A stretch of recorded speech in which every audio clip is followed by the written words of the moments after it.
அதுதான் 16வது வசனத்துல நம்ம வாசிக்கும் போது, இவ்விதமாய் பிந்தினோர் முந்தினோராயும் முந்தினோர் பிந்தினோராயும் இருப்பார்கள். இன்றைக்கு கர்த்தர் நம்மோடு பேசுகிற ஒரு நல்ல வார்த்தை என்ன அப்படின்னா, பிந்தினோரை முன்பாக கொண்டு வருகிற கர்த்தர், பிந்தினோரை ஆசீர்வதிக்கிற கர்த்தர், பின்னாடி இருக்கிற பிள்ளைகளை முன்பாக கொண்டு வருகிற கர்த்தர். இன்றைக்கு ஆண்டவர் கிருபையாய் இந்த வாக்குத்தத்தத்தை கொடுக்கிறார். உங்க பிள்ளைங்க ஒருவேளை பின்னாடி இருக்கலாம், உங்க குடும்பம் ஒருவேளை பின்னுக்கு தள்ளப்பட்ட குடும்பமா இருக்கலாம், நீங்க ஒருவேளை எல்லாரை காட்டிலும் பின்னாடி நீங்கள் நடந்து வருகிறவர்களா இருக்கலாம். நான் முன்னாடி போகிறது எப்போ, என்ன எப்பயாவது முன்னாடி கொண்டு வந்து நிறுத்துவார்களா, எங்க குடும்பம் முன்னாடி நிற்க முடியுமா? ஆனால் கர்த்தர் இன்றைக்கு கிருபையாய் வாக்கு கொடுக்கிறார். பிந்தினோரை ஆண்டவர் முந்த பண்ணுகிற கர்த்தராய் இருக்கிறார். எந்தெந்த காரியத்தில எல்லாம் பின்தங்கி இருக்கிறீர்களோ, வருமானத்திலே பின்தங்கி இருக்கலாம், ஆவிக்குரிய வாழ்க்கையிலே பின்தங்கி இருக்கலாம், ஒருவேளை உங்களுடைய சரீரத்திலே அநேகரை விட நீங்கள் பின்தங்கி இருக்கலாம், உங்களுடைய வியாபாரத்தில் நீங்க பின்தங்கி இருக்கலாம். ஆனா ஆண்டவர் இன்றைக்கு கிருபையாய் வாக்கு கொடுக்கிறார்.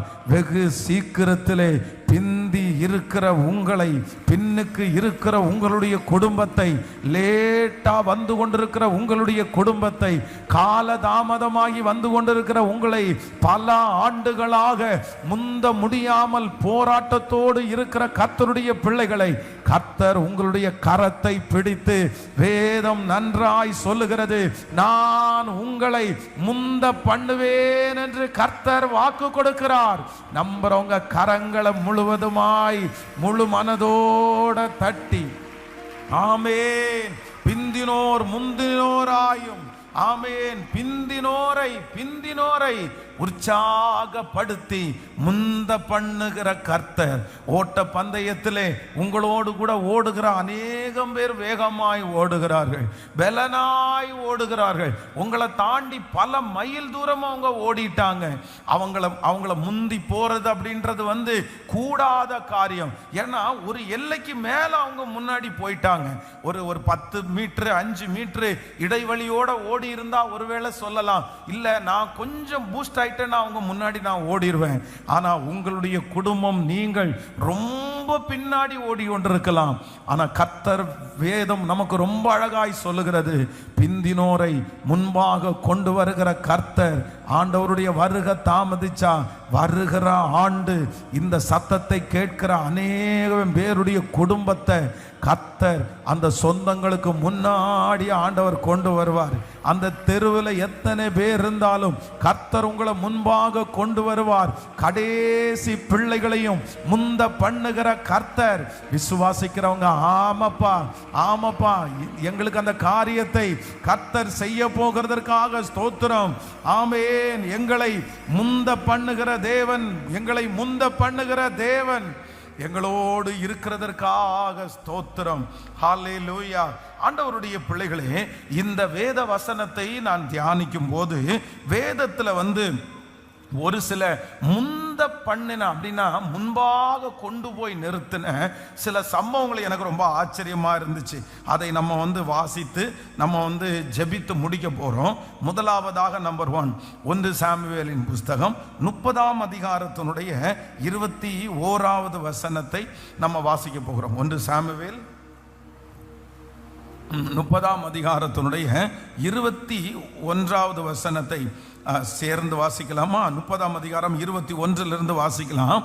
விடாய்த்து போனதினாலே தாவீதுக்கு பின் செல்லாமல் பேசோர் ஆற்றண்டையிலே தங்கி இருந்த 200 பேரிடத்திற்கு தாவீது வந்தபோது இவர்கள் தாவீதிற்கும் அவனோடு இருந்த ஜனத்திற்கும் எதிர்கொண்டு வந்தார்கள். தாவீது அந்த ஜனத்தினிடத்தில் சேர்ந்தான், அவர்கள் சுக செய்தியை விசாரித்தான்.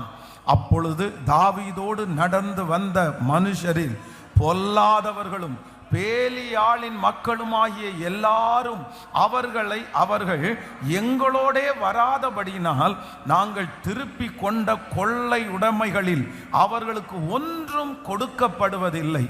அவர்களில் ஒவ்வொருவனுக்கும் தன் தன் மனைவியையும் தன் தன் பிள்ளைகளையுமே அழைத்து கொண்டு போகட்டும் என்றார்கள். அதற்கு தாவீது, என் சகோதரரே, கர்த்தர் நமக்கு தந்ததை நீங்கள் இப்படி செய்ய வேண்டாம். கர்த்தர் நம்மை காப்பாற்றி, ஆமென், நமக்கு விரோதமாய் வந்திருந்த அந்த தண்டை நம்முடைய கையிலே ஒப்பு கொடுத்தார். இந்த காரியத்தில் உங்கள் சொற்கேட்க யார் சம்மதிப்பான்?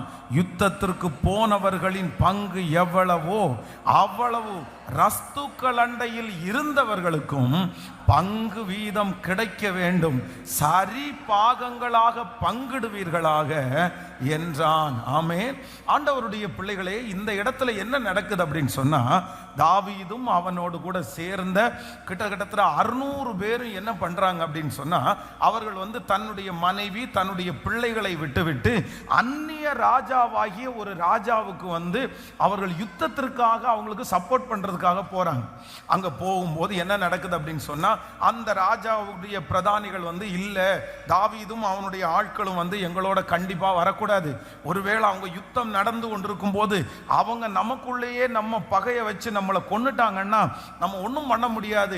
அதனால அவங்க வந்தா நாங்க யுத்தத்திற்கு போக மாட்டோம் அப்படின்னு சொல்றாங்க. உடனே தாவீதும் அவனோடு கூட இருந்தவர்களும் திரும்ப எங்க வர்றாங்கன்னா சிக்லாக்கு வர்றாங்க. இப்ப என்ன நடக்குது அப்படின்னு சொன்னா, இவங்க வர்றதற்கு கொஞ்ச நேரத்திற்கு முன்பாக இவங்க கொஞ்சம் முன்னாடி வந்திருந்தாங்கன்னா, ஒரு அரை மணி நேரத்துக்கு முன்னாடி வந்திருந்தாங்கன்னா தன்னுடைய மனைவி தன்னுடைய பிள்ளைகள் உடைமைகளை அவங்களால காப்பாற்றிக்க முடியும். ஆனா என்னன்னா, இவங்க வர்ற நேரத்துல கொஞ்சம் தாமதமா இவங்க வந்த அந்த நேரத்துல மற்றவங்க இவர்களுடைய பொருட்கள் இவருடைய எல்லாத்தையும் சூறையாடி கொண்டு போயிட்டாங்க. இப்போ வந்த உடனே தாவீதும் அவனோடு சேர்ந்த அந்த 600 பேரும் பலனில்லாமல் போக மட்டும் அவர்கள் அழுதார்கள். இப்போ அந்த விஷயம் முடிஞ்சிருச்சு. உடனே தாவீது தன்னை திடப்படுத்தி கொண்டு, இந்த தண்டை பின்தொடரலாமா, இதை பிடிப்பேனா அப்படின்னு கேட்ட உடனே ஆண்டவர் சொல்றார், இந்த தண்டை பின்தொடர், நீ சகலத்தையும் பிடித்து திருப்பி கொள்ளுவாய். உடனே தாவீது எல்லாரையும் உற்சாகப்படுத்தி, வாங்க நம்ம போலாம், நம்ம தண்டை பின்தொடருவோம், ஆண்டவர் நமக்கு அற்புதம் செய்வார்னு சொல்லி கிளம்பிட்டாங்க. வர்ற வழியில ஒரு பேசோர் என்கிற ஒரு ஆறு, இந்த ஆறை கடப்பதற்கு நடக்கிறது மாதிரி கடக்க முடியாது. அது கொஞ்சம் கஷ்டமான ஒரு சூழ்நிலை. அந்த ஆற்றினுடைய தண்ணீர் வரும், அதற்கு எதிர்த்து நிற்கணும், நீச்சல் அடிக்கணும். இந்த மாதிரி ஒரு சூழ்நிலை வரும்போது அந்த 600 பேர்ல 200 பேர் வேதம் சொல்லுகிறது விடாய்த்து போனபடியினால் அவங்க எங்க உட்கார்ந்துட்டாங்கன்னா, பேசோர் ஆற்றன் கரையிலேயே உட்கார்ந்து எல்லாரும் உட்கார்ந்துட்டு, இந்த 400 பேர் மட்டும் திரும்ப ஆற்றை கடந்து போய் மிகப்பெரிய யுத்தத்தை முடிச்சு பெரிய பரிவாரத்தோட திரும்பி வர்றாங்க. அவங்களுடைய குடும்பம் இல்லாம, அவங்களுடைய பிள்ளைகள் இல்லாம, மற்ற காரியத்தையும் அவர்கள் சிறைப்பிடித்து இப்ப பரிவாரத்தோட வந்த உடனே அங்க இருக்கிற 400 பேர்ல சிலர் என்ன சொல்றாங்கன்னா, அந்த 200 பேருக்கு எதுவுமே கொடுக்க கூடாது, வெறும் அவங்களுடைய மனைவி பிள்ளைகளை மட்டும் கொடுக்கலாம், வேற யாரையும் எதையுமே கொடுக்காதீங்க, ஏன்னா அவங்க தான் யுத்தத்துக்கு வரல. அப்பதான் தாவீது இப்பொழுது என்ன பண்றார் அப்படின்னா, அதற்கு தாவீது, என் சகோதரரே, நமக்கு தந்ததை நீங்கள் இப்படி, கர்த்தர் நமக்கு தந்ததை நீங்கள் இப்படி செய்ய வேண்டாம். கர்த்தர் நம்மை காப்பாற்றி நமக்கு விரோதமாய் வந்திருக்கிற அந்த தண்டை நம்முடைய கையிலே ஒப்பு கொடுத்தார். இந்த காரியத்தில் உங்கள் சொற்கேட்க யார் சம்மதிப்பான்? யுத்தத்திற்கு போனவர்களின் பங்கு எவ்வளவோ ரஸ்துக்கள் அண்டையில் இருந்தவர்களுக்கும் பங்கு வீதம் கிடைக்க வேண்டும் என்று சரி பாகங்களாக பங்கிடுவீர்களாக என்றான். ஆமேன் சொல்லுங்கள். கர்த்தருடைய பிள்ளைகளே, இந்த கூட்டத்துக்கு நான் என்ன பேர் வைத்திருக்கிறேன் அப்படின்னு சொன்னா, ஏற்கனவே பிந்தினவர்கள், இப்பொழுது அதைவிட பிந்தினவர்கள். ஆனா இவர்களுக்கு கர்த்தர் இப்போ தாவீது என்கிற ஒரு ராஜாவை போல கர்த்தர் இருந்து அந்த சுற்றி இருக்கிற 600 பேர்ல 400 பேரை போல இவர்களையும் கர்த்தர் முந்த பண்ணுகிறதற்கு கர்த்தர் வல்லவராய் இருக்கிறார். கைகளை உயர்த்தி ஒரு ஹல்லேலூயா. சத்தமா ஒரு ஹல்லேலூயா சொல்லலாம். நான் நம்புகிறேன், பிந்தினோரை முந்தினோராக்கும் நம்முடைய தேவன், பின்பாக இருக்கிறவர்களை முன்பாக கொண்டு வருகிற தேவன். கர்த்தர் வாக்கு கொடுக்கிறார், பாஸ்டர் ஏற்கனவே நான் பிந்தி இருக்கிறேன், ஏற்கனவே 10 ஆண்டுகளுக்கு முன்பாகவே நான் இப்படி ரொம்ப பேக்கில் இருந்தேன், அன்னைக்கு நான் போராடினேன், அன்னைக்கு நான் நின்னேன், அன்னைக்கு என்னால் அவர்களோட ஈடு கொடுக்க முடியல, என்னால் அவர்களை போல வெற்றியாய் வாழ முடியல. அதே போல இப்போவும் நான் எப்படி இருக்கேன்னா ஏற்கனவே இருந்தது போல திரும்பியும் நான் பிந்தி இருக்கக்கூடிய ஒரு சூழ்நிலை. ஆனால் கர்த்தர் கிருபையாய் வாக்கு கொடுக்கிறார். ஆமென். அந்த வேகமாய் இருக்கிறவர்களுக்கு என்ன கொடுக்கப்படுகிறதோ, ஸ்பீடா போறவங்களுக்கு என்ன கொடுக்கப்படுகிறதோ, இந்த காரியத்திலே கர்த்தர் உங்களுக்கு ஒரு தைரியத்தை கொடுத்து ஒரு பலத்தை கொடுத்து, ஆமென், கர்த்தர் சொல்லுகிறார், உன்னை மறுபடியும் முந்த பண்ணுகிறதற்கு கர்த்தர் வல்லவராய் இருக்கிறார். நம்புறவங்க கைகளை தட்டி இப்பொழுது உங்கள் பிள்ளைகள் மேல் அந்த ஆசீர்வாதம் கடந்து வரட்டும். பல பல காரியங்களிலே தொடர்ச்சியாக பிந்தி கொண்டிருக்கிற அநேக ஆண்டவருடைய பிள்ளைகளை இப்பொழுது கர்த்தர் கையிலே எடுத்து ஒரு பலத்தை கர்த்தர் கொடுத்து, கர்த்தர் வாக்கு கொடுக்கிறார், நான் உங்களை மறுபடியும் முந்த பண்ணுவேன், மறுபடியும் முந்த பண்ணுவேன். ஏற்கனவே நீங்கள் பிந்தி வந்து தோற்று போனீர்கள், இந்த டைமிலையும் பிந்தி இருந்து தோற்று போவதில்லை. கர்த்தர் உங்களை ஜெயிக்கிறவர்களாய் மாற்றுகிறவர். ஹல்லேலூயா. கைகளை உயர்த்தி ஆமென் சொல்லுங்க. அப்போ நம்பர் 1, முதலாவதாக ஆண்டவர் யாரை முந்த பண்ணுவார் என்றால் ஏற்கனவே பிந்தினவர்களையும் முந்த பண்ணின கர்த்தர். இவங்களை பார்க்குறவங்க நிறைய பேர் என்ன சொல்லுவாங்க அப்படின்னு சொன்னா, நீ எப்பவுமே எப்படிதான் ஓடுவேன்னா நீ பிந்தி வர்றவன் தான்ப்பா, நீ பிந்தி வர்றவன் தான்ப்பா. பாருங்க, நம்ம நிறைய பேர் ஓட்ட பந்தயத்தை எல்லாம் நிறைய இடங்களில் நம்ம பார்ப்போம்.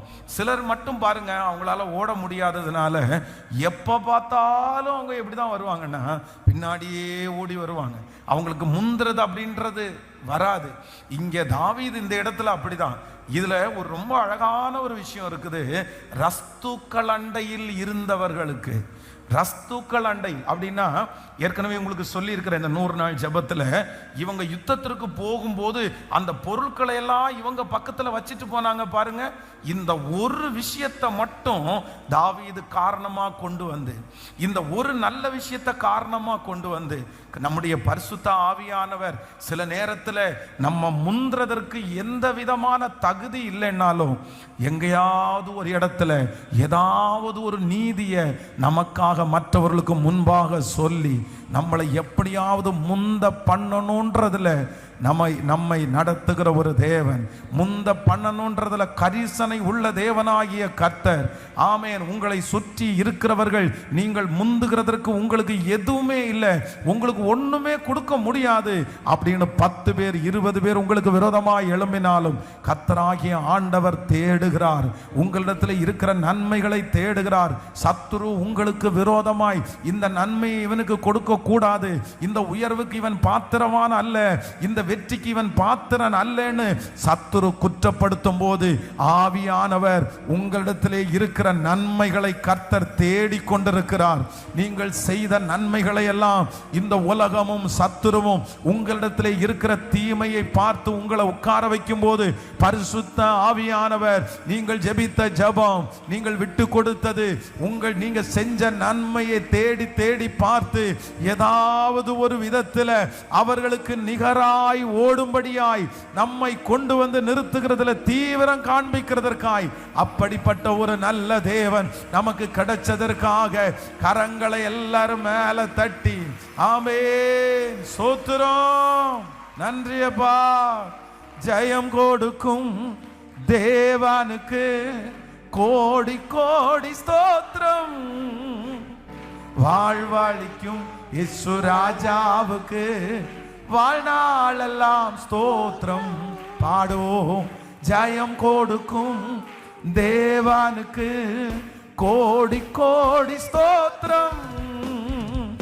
வாழ்வழிக்கும் இயேசு ராஜாவுக்கு வாழ்நாளெல்லாம் ஸ்தோத்திரம். நீதியின் கரத்தினால் தாங்கி பாடும் எல்லாரும் தாங்கி நடத்துவார் கர்த்தரே.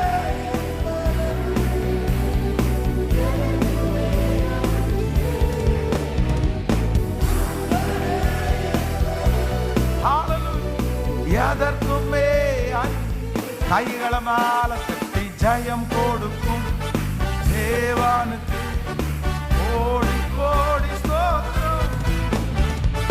வாழ்வாளிக்கும் சுராஜாவுக்கு வாழ்நாளெல்லாம் ஸ்தோத்திரம். ஜெயம் கொடுக்கும் தேவனுக்கு கோடி கோடி ஸ்தோத்திரம். வாழ்வாளிக்கும் சுராஜாவுக்கு வாழ்நாளெல்லாம் ஸ்தோத்திரம். ஹல்லேலூயா. அப்போ முதலாவதாக நான் நம்புறேன், நம்மை கர்த்தர் என்ன செய்கிறவர் அப்படின்னு சொன்னா முந்த பண்ணுகிற கர்த்தர். வருகிற ஆண்டு நம்ம முந்தி ஓட பண்ணுகிற கர்த்தர். விசுவாசிக்கிறீங்களா இல்லையா? பின்னாடி இருக்கிறவர்கள் அனைவரையும் கர்த்தர் முந்த பண்ண போகிறார். நம்முடைய தேவன் நம்மோடு கூட இருக்கிறார். நீங்க கவலைப்பட வேண்டிய அவசியமே இல்லை. ஆண்டவர் நினைச்சாருன்னா அவர்களை காட்டிலும் பல மடங்கு உங்களை முந்த பண்ணுவதற்கு கர்த்தர் வல்லவரா இருக்கிறார். திடீர்னு ஒரு வேகத்தை ஆண்டவர் கொடுப்பாரு, திடீர்னு ஒரு வளர்ச்சியை ஆண்டவர் கொடுப்பாரு, திடீரென்று ஒரு சமாதானத்தை ஆண்டவர் தருவாரு, திடீரென்று ஒரு திறந்த வாசலை உங்களுக்கு முன்பாக கர்த்தர் வைப்பார். ஆமேன். என் தேவன் நினைத்தார் ஆனால் ஒருவனை நடந்து கொண்டு கூட்டிட்டு போக முடியும். என் தேவன் நினைப்பார் ஆனால் ஒரு மனுஷனை பிரயாணம் பண்ணி ஏதாவது ஒரு வண்டி மாதிரி ஒரு விஷயத்தை அரேஞ்ச் பண்ணி அந்த மனுஷனை கொண்டு போக முடியும். அதே நேரத்தில் என் தேவன் நினைப்பாரானால் அவர்களை ஒரு இடத்திலிருந்து இன்னொரு இடத்திலே கர்த்தர் வானத்தின் வழியாய் அப்படியே வேகமாய் கொண்டு போகிறதற்கும் கர்த்தர் வல்லவராய் இருக்கிறார். உங்களை நடத்தியும் ஆண்டவர் கூட்டிட்டு போவாரு. உங்களை ஏதோ ஒரு காரியத்தில் வச்சு டிராவல் பண்ணியும் ஆண்டவர் கூட்டிட்டு போவாரு. சில நேரத்தில் உங்களை ஸ்பீட் ஆக்கணும்னு நினைச்சாருன்னா ஆமே கர்த்தர் ரதத்தை விட வேகமாய் ஓடக்கூடிய கிருபையை தருகிற தேவன். நீங்க நிச்சயமாய் முந்துவீர்கள். உங்க பிள்ளைகள் முந்துவார்கள். ஆமென். வாலிப தம்பி, ஆண்டவர் உன் மேல வச்சிருக்கிற அபிஷேகம் நீ பிந்தி இருக்கக்கூடிய அபிஷேகம் அல்ல. உன்னை முந்தி கொண்டு போகிற அபிஷேகத்தை கர்த்தர் உன் மேல வச்சிருக்கிறாரு. இன்னைக்கு இருக்கிற சூழ்நிலை, இன்னைக்கு இருக்கிற நிலைமை, நீ பின்னுக்கு தள்ளின நிலைமை, இதோ கர்த்தராகிய ஆண்டவர் உன்னை அபிஷேகிக்கிறார். கர்த்தராகிய ஆண்டவர் உன் மேல ஒரு பெரிய விஷனை கர்த்தர் வைக்கிறார். ஆமென். ஹல்லேலூயா, ஹல்லேலூயா. உன்னை முந்த பண்ணுகிற ஒரு தேவனுடைய பிரசன்னம், முந்த பண்ணுகிற தேவனுடைய பிரசன்னம்.